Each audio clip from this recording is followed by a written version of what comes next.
Welcome back to another episode of the Miami Heat Roundtable. I'm your host, Amir. We got Martel. You can find him at the Miami Heat Zone podcast. And we got Ernest. You can find him at Miami Heat Talk. Before we get into today's episode, make sure to go to all of our channels, hit the subscribe button. Also go to Trent's channel. He's on the Miami Heat Network. Go to Trent's channel. He's on his path to 5,000 subscribers. So is Ernest and Martel. I'm on my path to 2,000. So thank you guys so much for supporting our channels. Yeah, buddy. So, guys, excited to have the two of you on. Today, we all know that Team USA beat South Sudan, and Bam Adebayo looked like the best player out there. Again, I made a video, and I've seen others make videos talking about how Bam is one of the most important and crucial players on Team USA. There was an article that came out, or not an article, but Brian Windhorst on the Pat McAfee show was basically saying, hey, because Jason Tatum was crying because he didn't get a chance to play in the first game against Serbia. And they were saying, hey, maybe Bam might be benched for Jason Tatum, right? And were they so goddamn wrong, because Bam dominated today. He went 5 for 5 in the first half, had like 14 points. He had like 3 3-pointers. He was crushing it. So, Ernest, let's start off with you. What do you think about Bam's performance, and how excited are you for him to take all these lessons, these experiences, this confidence into next season with the Miami Heat? Bro, in 21 minutes off the bench, 8 for 10, 18 points, 7 rebounds, an assist, a steal, a block. I mean, he's just constantly proving that he's not just a one-trick pony. He's not just a defensive guy. You know, his offense is taking a leap, and we've seen it taking more of a leap. I think last year you saw during the season where this team kind of became more Bam Adebayo's team. And then you saw what he did in the NBA Finals in 2023 against Nikola Jovic. He averaged about 23 points a game, 10 rebounds. He was Miami Heat's most consistent player in the finals. He was also our most consistent player in the playoffs against Boston in the first round where we got squashed. Bam Adebayo is showing a level of consistency that is unprecedented. And the great thing about Bam Adebayo, guys, he just turned 27 years old. And I think with the showing that he's done in Team USA, seeing how great he's played with guys like Anthony Davis as the power forward, I think it's time next season for Eric Spoelstra and the Miami Heat to go to cash in with Bam. Bam needs to be your number one focal point. He needs to be your number one option next year. I understand that Jimmy Butler, Terry Rozier, and Tyler Herro are all scorers, but Bam Adebayo is getting better. He's coming back from Team USA. And it's like I mentioned in our Dos Minutos episode, Amir, last Miami Heat player that came back from Team USA that had this level of like amazingness, Dwayne Wade in 2008. And you saw the season that he had when he came back. Bam is out there with some of the best players: LeBron, Steph Curry, Anthony Davis, Joel Embiid, Kevin Durant, just to name a few. So he's going to come back, in my opinion, way better. And it's time to cash in for Bam. Yeah. So then, Ernest, Yeah. real quick, because I also pose this question to everybody else. Do you think that Bam Adebayo is a superstar? Only because, think about it, he's averaging 20 and 10, and I know a lot of people will say, oh, but that's all he does. Negative, because without Bam Adebayo, we don't have a defense. I don't care what anyone says, even with Jimmy, Tyler. Yep. I mean, we had Kyle Lowry out of shape, overweight. Tyler, he was in and out of the lineup. Jimmy was missing multiple games, and we have a 6'5", 6'4" power forward. So, to me, Bam Adebayo is definitely a superstar. He's averaging 20 and 10. He's carrying an elite defense. So we're either ranked top 5 or top 10 throughout these, multiple seasons. And he's doing that with undrafted guys. He's doing that with Max Strus and Gabe Vincent. When you look at all these other DPOYs like Marcus Smart, he's doing that with, Jaylen Brown and Tatum. Then you look at Rudy, he's doing that with Cat and with Anthony Edwards, and the list goes on. So do you think that Bam Adebayo is a superstar? 100%. 100%. And I even said this, Martel, a few years ago. I think it was during the 2022 season. I was like, if Bam Adebayo can get his offense to a Chris Bosh level, then he will be an MVP candidate. And the one thing that Bam Adebayo was not doing back in 2022 that he's doing now, hitting threes, man. And we all know threes are more than twos. And if Bam Adebayo, go ahead. No, but this current roster doesn't allow him to do the things that you see him doing with Team USA. That's why people say he's trash. But once we improve the roster, he'll be able to now focus on it's like what you said, shooting threes, being more offensive minded. But we can't expect him to have 25 plus and 10, and then also play elite defense for 82 games. Well, he could now, and I'll explain why. Why couldn't Bam Adebayo shoot threes? It's just like you said earlier, Martel, because you had power forwards that were 6'4" to 6'6". PJ Tucker, Caleb Martin, Haywood Highsmith. So I get it. This season, he has Nikola Jovic, he has Kevin Love, they brought back Thomas Bryant, and we drafted a 7-footer, Kel'el Ware. So now Bam will be able to shoot threes because now you have a guy like Jovic who can rebound the hell out of the ball. Ware is another rebounder, and Kevin Love grabs his share of rebounds. And remember, Love didn't come into this team until 2023, mid-season. Jovic emerged the half point of last season. And that's when we started seeing Bam take these threes. Bam started getting more confident. He averaged 35% last year from the three-point line, and he started shooting them second half of the season. And in the second half of the year, he was averaging about 2 a game. So if Bam can get that to about 3 to 4 attempts a game, knock down 1 to 2 threes a game, I think Bam Adebayo can get his scoring to 24, 25 points a game. Because like you said, Marcel, he's already been hovering around 20. So he knocks down a few threes a game, you're going to see it differently. Now, why Bam doesn't get Defensive Player of the Year, back where you were mentioning earlier, 2 reasons. One, this dude does not average 2 to 3 blocks a game. So it ain't going to happen. It's just not going to happen. If he has his stats higher on the steals and the blocks, maybe. But the NBA doesn't really care about the Miami Heat. That's the second reason. The NBA and all the journalists, because remember, it's not the NBA that votes. It's all these people that have ballots, journalists. They don't really know Miami Heat. They don't really watch Miami Heat. We're not the sexiest team in the NBA. We're not filled with drama. These journalists don't really watch us. So sometimes the only time they watch Bam Adebayo is a few times a year. So I don't think that these people really give the respect to Bam Adebayo because he plays for the Miami Heat. So if that was the case, why didn't Bam get it in 2022 when we were the first seed? Why? Like, you know what I mean? Like, because we were top 10 defense too. Also, like, that's a great point. Thank you for bringing that up. But ESPN, the reason why, because ESPN all years were saying that we were bubble frauds in 2020 and that we weren't a real first seed, that Phoenix was a way better first seed than the Miami Heat. It's constant disrespect for Miami Heat players. The last time that everybody was riding the bandwagon, journalists, ESPN, everyone included, was back when LeBron was on this team. You guys remember the 27-game winning streak? You couldn't get the Heat off of ESPN. It was every day. Now, good luck. The only time ESPN really wanted the Heat on the channel, I don't know if you guys remember this, that fight that Spo and Jimmy had on the bench. ESPN was like, look at what happened. And then the next day, Spo was like, nah, we were just trying to figure out where we were going to get to dinner. And like right after that, ESPN stopped talking about it. So it's a mixture of both. But I'm telling you guys, I think Bam Adebayo is ready to take that next level next year. He's ready to take that leap. And I think him playing with Team USA, it's all the right pieces together. You're going to have a full training camp of Terry Rozier. Tyler's going to come back. We just need health, as we all have talked about. I'm not going to continue to say anything about that. But Bam, if Miami sets Bam as the focal point next season, I think he can possibly have an MVP year.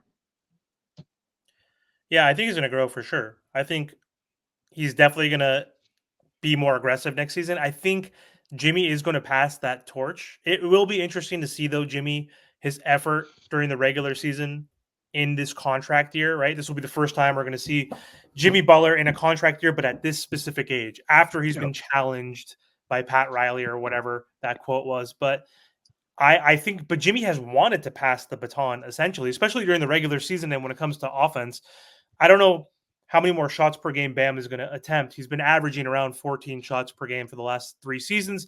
If he can get that up to like the 17 range and 18 range, be a little bit more aggressive, take more threes, to your point, Ernest, which can help elevate his points per game average, which we don't need him to average 25 points per game. But if you can go from whatever it was last season, 20 points per game or 19.8 to like 22, 23, that can definitely help us because we already know he's the best defensive player in the NBA.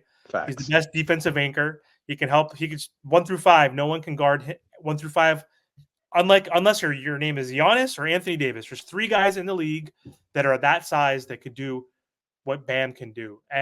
But those players have better players around him, to Martel's point. They have better That's all I'm saying. That's all I'm saying.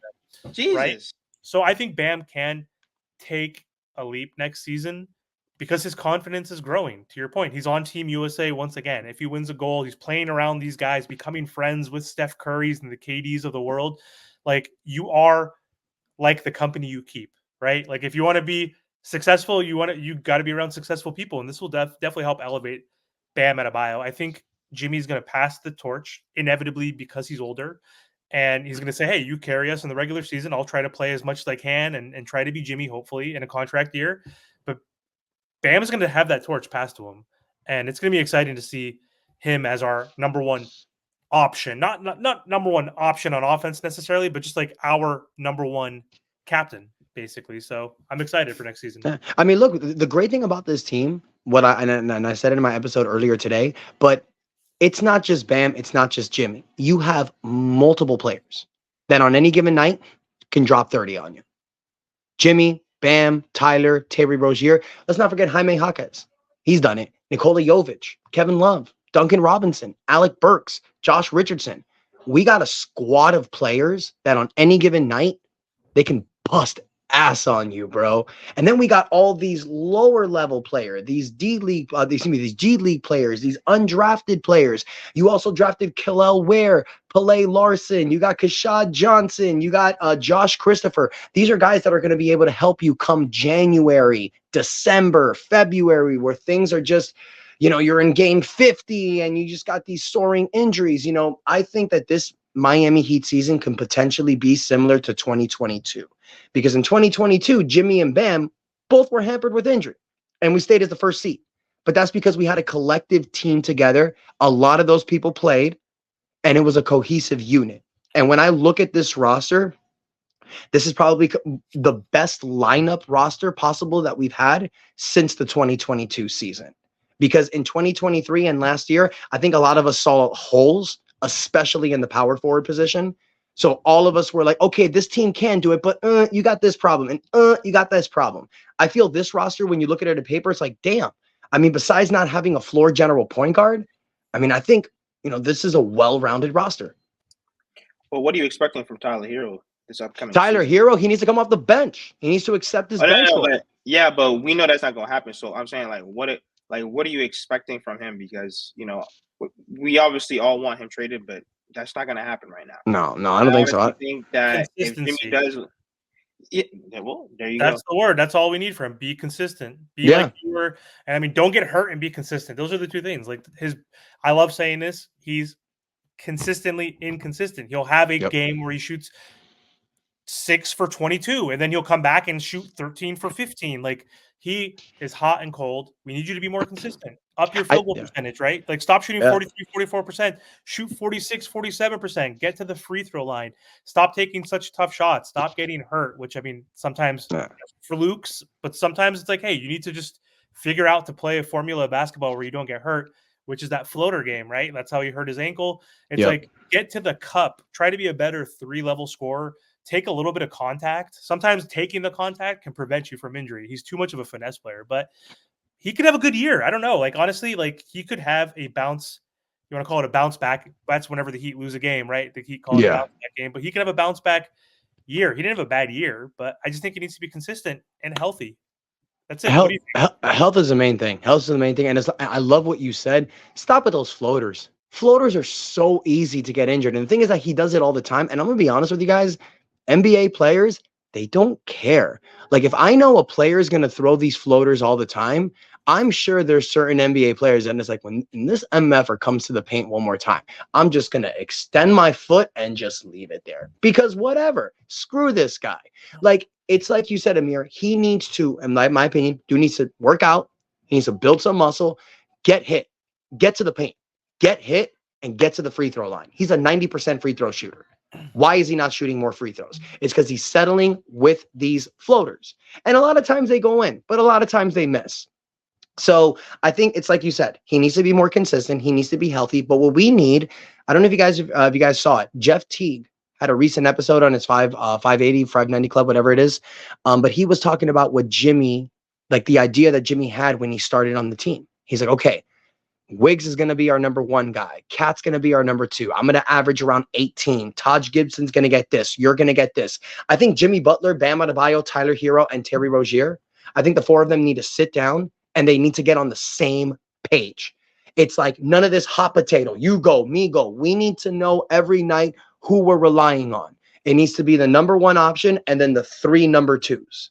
So in my opinion, it's depending on matchup, whoever's hot. If the Heat are playing against the Nuggets, you can't expect Bam Adebayo to drop 40 points if he has to defend the Joker. So you're probably going to go with Tyler or Terry Rozier. But you'll have another game where Bam, where you may be playing Detroit and Bam can dominate. It's really depending on matchup. But it's like you guys said, everybody just needs to be on the same page. We need to have these guys sit down and need to figure out exactly what's going to work. Is it Tyler coming off the bench? Is it Terry coming off the bench? Is it Jimmy Butler taking a step back and allowing everybody to do their own thing? Should Jimmy be more of the 3-and-D type of guy and allow Bam and Tyler and Terry to do their thing? I think the way that it'll work, there's one ball. 4 players all starting together that are score dominant players? No. One of those guys have to come off the bench, and it has to be Tyler. And if Tyler doesn't want to do it, we are going to have a problem in the season. And I still think we can win, but it's going to be way harder because who's going to be the 6th man? Jaime? Great. But Jaime's a Swiss Army knife. You need your 6th man to be a threatening scorer off the bench like Jamal Crawford. That's Tyler Herro. Yeah, I love how you said, though, the 4 are top 4 big 4 guys. They need to figure it out and identify the roles. And again, it's going to be dependent on matchup, right? Every night could change. Depends on who's banged up because players play with injuries throughout the season. So I love that you said that, but also it's figuring it out within the first 5 minutes of the first quarter because we're going to have different rotations. We're a deep-ass team. And also we have the best coach in basketball. He's going to stagger them. Like you can't play, like if Terry and Tyler for the foreseeable future beginning of the season are going to play together and start together, Spo is still going to have to stagger them because their strengths are having the ball in their hands, right? We're trying to get Tyler to do 2 things. Play a little more off ball because Terry is a better on ball player than off ball. And Tyler, your catch and shoot percentage last season was like 43%. Like you were amazing off ball catch and shoot. Just spread the floor. Let Bam and Jimmy operate in the paint. Let Terry have the avenue to obviously get to the rim because he's a better rim finisher than you are. He could also spread the floor. So I think Tyler needs to play a little more off ball or come off the bench, right? And he's going to stagger the 2 after the first 5 minutes of that first quarter. He's a mad scientist. He's going to tinker with so many different lineups. Yep. And Martel, I want to talk about the depth that Ernest mentioned earlier, which was supposed to be an asset of ours last season, which it wasn't. It's something that kept us afloat where we if we weren't a deep team and didn't have Caleb Martin, Haywood Highsmith, Kevin Love, etc., whoever off the bench, Duncan Robinson, we would have been a 10 seed. We would have been 11 seed perhaps, right? But we had the depth, which kept us in that 7 to 8 range. So we seem to be even deeper now because we addressed the needs that we needed that Ernest mentioned earlier with Kel'el Ware, with size, functional size. So we have Kel'el Ware, we have Pele Larson now, we have the undrafted guys, we have Alec Burks, we have a log jam at the shooting guard, like Trent mentioned, in our episode yesterday on the roundtable. So what are your thoughts on that, on our depth? And how do you think Spo can stagger and tinker with these lineups to make us more effective? What does that 9-man rotation look like in your opinion to start off the year? Bro, but Spo's gonna have to figure something out because Jimmy, Bam, and Tyler, we've been together way too long for this not to work. You know what I mean? I don't know what's going on. I don't know if it's listen, I know a lot of people are gonna say, oh, but we've been injured. I get that, but we've been together way too long. And then also too, in terms of depth, Thomas Bryant has to play. We already know that we want, Khalil Ware to play and whatnot, but Kevin Love's gonna have minutes here and there, but he's a lot older now, so he's not gonna play for more than half of the season. I'm looking at Thomas Bryant for relief minutes. I know a lot of people are gonna say, oh, but he's trash. Bam Adebayo cannot continue to play pretty much 82 games with the way he's playing. You're gonna run him into the ground. Will Khalil Ware have spot minutes throughout the regular season? I'm sure he will, but I'm not gonna go into this regular season thinking that everything's going to go right. This all starts with Jimmy, Bam, Tyler, Terry. That's where all the money at. And Duncan. That's where all the money at. That's where I'm looking at. Spo's going to have to figure out how is this going to work on the court, stagger people, who plays well with who. Guys like Josh Richardson and all those dudes and Burks, they're good. But once again, it starts with our main guys. I think Jaime for sure. Jaime's taking a leap. I mean, just the way that he's been looking, he's been working on his body. He did say that he wants to improve in terms of his three-point shooting and being more of a lockdown defender. If we can get that, wow, I think Jaime Jaquez Jr., you can really now count him as a very big piece to help this Miami Heat team. Because unfortunately, I know we want to talk about all these other things, but it's almost as that all those things have to go right for this Miami Heat team to win. I just think that only parts of it. If Spo could, once again, play Thomas Bryant or just play somebody behind Bam for the spot minutes for relief minutes, Jaime Jaquez Jr., and then I'm also looking at Jovic because as he's getting older, as he's been in the system now for two more years now, I'm expecting something from him. I'm not saying he needs to be like an all-star averaging 20 and 10 or anything, but the rebounding for his size, he needs to be a better rebounder. And I want to see his offensive game be a little bit more efficient in terms of not just the corner threes. You know what I mean? He's a 6'10" guy that can handle. I'm looking at Jovic to take a leap next to Bam because we're going to need it. We didn't make a trade. We didn't make any huge moves. So Jaime's definitely going to bring it. But to me, I'm looking at Thomas Bryant. I'm looking at Spo. And I'm looking at Nikola Jovic. Where is Nikola Jovic right now as an NBA player? I see what he's doing overseas. But what is he doing in the NBA? Yeah, I love that you brought that up about Jaime. It's a good point because, again, he did mention he does want to improve. He wants to become a better three-level scorer. We all know he has the great footwork, the post-up moves. He has a little bit of a mid-range. He's not bad at threes, but he needs to improve all around. But he said the right thing. Defensively, that's where I need to, improve on. That's music to Spo's ears. But I think even though Jaime is our Swiss Army knife, Ernest, off the bench, he's someone we could showcase because we know what Alec Burks is going to give you. He's not going to be consistent every night where he's going to be cooking. He's a microwave scorer. One night he can get you 15 off the bench. The next day he'll get you 3. One night he'll get you 20. One day he'll get you 6. Josh Richardson, we know he's going to get you consistently probably 10 points per game. He's a two-way player. He can hit the open 3. He can hit that little mid-range shot. He's going to try hard on defense. Duncan, we know what he's going to be doing, spreading the floor. I think Jaime is what we need to do is showcase him as like our sixth man. We're running plays for you this season. We didn't run many plays for him last season because we ran plays for Jimmy and Bam and Tyler and whoever. So I think we could showcase him. And he played with who on the summer league? Kel'el Ware. Why did he want to play in the summer league? I want to play with Pele Larson and Kel'el Ware to get familiar with guys in the second unit that I know are going to play with. That's a leader. Right? So I think Jaime and Kel'el can lead that team.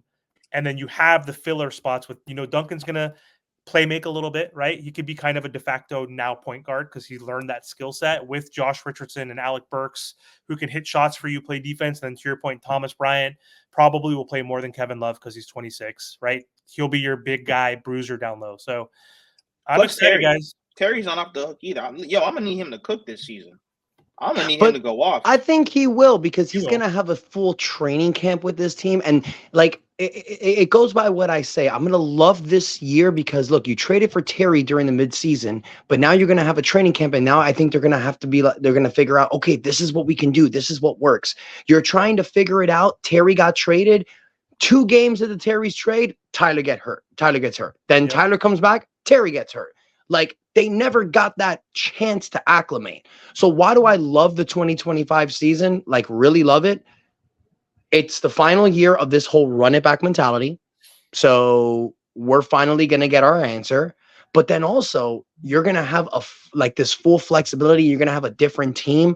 It's going to be different than we've had the last few years. So I think the possibility is better. And to give you guys what I think my rotation will be, I don't think Tyler should start.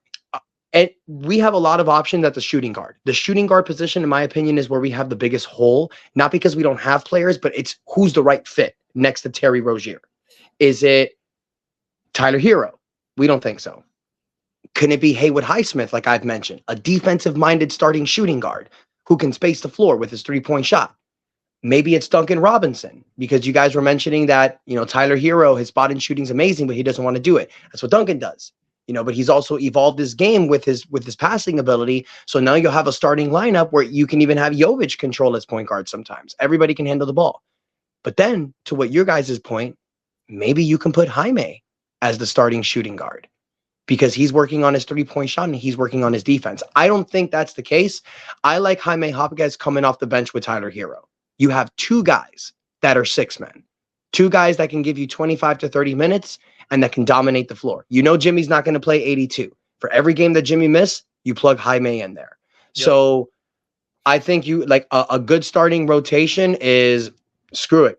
Throw Duncan in there as your starting shooting guard with Terry Rozier, Jimmy Butler, Jovic, and Bam. I prefer Kel'el Ware and Bam. I want Bam as the power forward because Bam as the power forward will allow him to do his game. So in my opinion, Kel'el Ware, Bam Adebayo, Jimmy Butler, Duncan Robinson, Terry Rozier. You have Tyler as a 6-man, Jaime as the Swiss Army knife, Jovic who comes off the bench for either of the big men, and as your 9th man, oh my God, I'm brain farting. I forgot his Burks. No, Thomas not Bryant. Burks. Not Burks. There's Jaime. Jovic, Jaquez, Tyler Herro, and man, I'm brain farting, and I know somebody's gonna mention it in the comments. Jay Rich, Alec Burks. No, not Thomas Alec Burks. Bryant, Kevin Love. No. Rashad Pele. You know what, guys? I'm brain farting right now. I had the rotation in my head. I know it's Duncan, Terry. I gave you guys 3 names. You can throw any of them. You can throw in Alec Burke. You can throw Kevin Love. I mean, really, honestly, you know, we can do a 9-man rotation of almost anybody on this roster. So I think it's going to work. I think next season's going to be a lot better. Yes, sir. All right, guys. Well, thank you guys so much for hopping on. Martel, any last words before we go? Make sure you guys like, share, comment, subscribe, and thank you for all the support. And that is enough said. Yeah, buddy. Let's go.